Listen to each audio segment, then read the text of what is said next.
जय श्री राम। हमने कल पढ़ा था मल्टी टैलेंटेड हनुमान हम पढ़ रहे थे और कल हमने पढ़ा था अध्याय 7 का खंड 1 जिसमें हमने पढ़ा था हनुमान जी के 11 रूपों के दर्शन। तो हम लोगों ने 10 रूपों के दर्शन कर लिए थे। मैं रिपीट कर देती हूँ। पहला रूप था दास हनुमान जी का, एक मुखी हनुमान।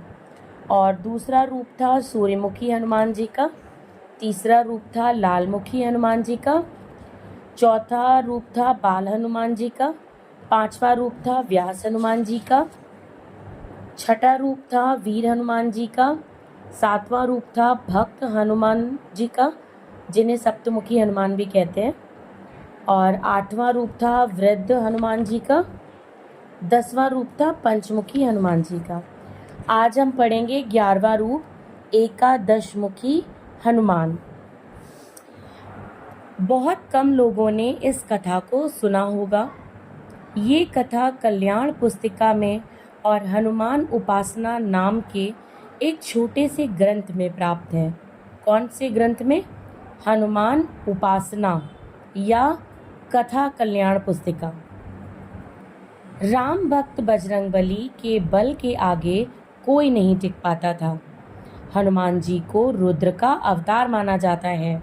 आप सबको ये पता होगा कि हनुमान जी रुद्रा अवतार हैं। शिव जी के रुद्र से उनका अवतार हुआ था, इसलिए उनको रुद्र का अवतार कहा जाता है। आगे, आप असीमित ऊर्जा के प्रतीक हैं। आपके अनेक रूपों में से एक रूप है एकादश मुखी हनुमान।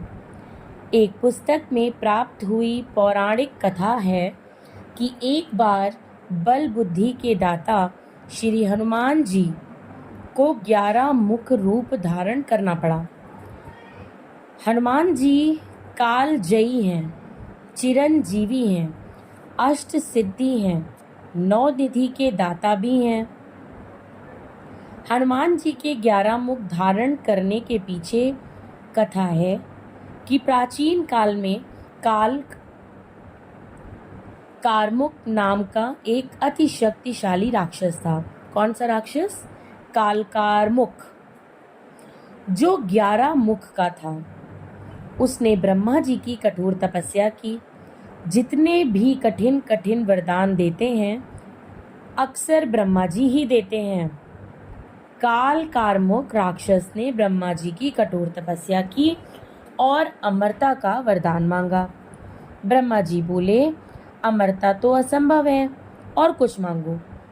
तो कारमुक ने कहा कि मुझे ऐसा वर दीजिए कि जो भी मेरी जन्मतिथि पर 11 मुख धारण करेगा वही मेरा अंत करने में सक्षम होगा। क्योंकि ये तो पॉसिबल ही नहीं होता है ना कि 11 मुख किसी के होंगे, तो इसलिए उन्होंने ये वरदान मांगा। चतुर थे। ब्रह्मा जी ने कारमुक से कहा कि तुमने बहुत कठोर तपस्या की है, ये वरदान बनता है। तथास्तु। उसने यह वरदान पाकर के विचार किया कि पंचमुखी तो शंकर जी हैं, 4 मुखी ब्रह्मा जी हैं, षटमुखी शंकर जी का बेटा है, 1 मुखी गजानन अन्य देवता हैं, पर 11 मुखी कोई नहीं है। बोला था ना बहुत चतुर है ये। अब हमें कोई मार नहीं पाएगा, मतलब हम ही भगवान हैं। अब उसका घमंड इतना चरम सीमा पर था कि वो अपने आप को भगवान समझने लग गया था। उसने देवताओं पर चढ़ाई कर दी। हाहाकार मच गया। इंद्र आदि देवता मरने के डर से अपना सिंहासन छोड़कर भाग गए। सब देवताओं ने भगवान की स्तुति की। राम जी के पास गए। उस समय राम राज्य चल रहा था।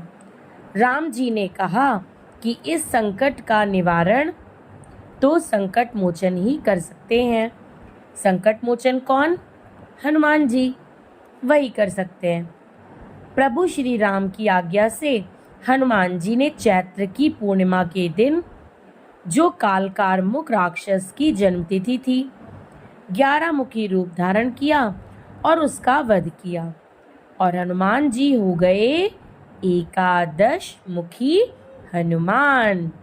अब हम देखते हैं हनुमान जी के वो 11 मुख कौन से हैं? तो आप सभी ध्यान से सुनिएगा। हनुमान जी का जो पहला मुख है उसे कहते हैं शत्रु भय से मुक्ति दिलाने वाला वानर मुख। दूसरा मुख राम मुख, तीसरा मुख शिव मुख, चौथा मुख हयग्रीव मुख, पांचवा नाग मुख, छठवां भैरव मुख, सातवां गणेश मुख, आठवां वाराह मुख, नौवां गरुण मुख, 10वां नरसिंह मुख और 11वां मुख है अग्निमुख। ये हनुमान जी के 11 मुख हैं। पंचमुखी हनुमान जी के 5 मुख और 6 मुख राम, शिव, नाग, भैरव, गणेश और अग्नि, ये 11 मुखी हनुमान हैं। ये हनुमान जी के 11 रूपों के दर्शन हैं। हनुमान जी के अनेक रूपों के दर्शन हैं, पर 11 रूपों के दर्शन लेखक ने अपने जीवन काल में किए। ये लेखक के अनुभव हैं। लेखक ने अपने जीवन में कथाओं के बीच अनुभव में इन 11 मुखों के दर्शन करके आनंद पाया है। आप भी पा सकते हैं। मेरी कथाओं को ऐसे ही सुनते रहें और प्रेम देते रहें। जय श्री राम, जय बागेश्वर धाम, बागेश्वर सरकार की जय, दादा गुरु की जय, सन्यासी बाबा की जय। राधे राधे।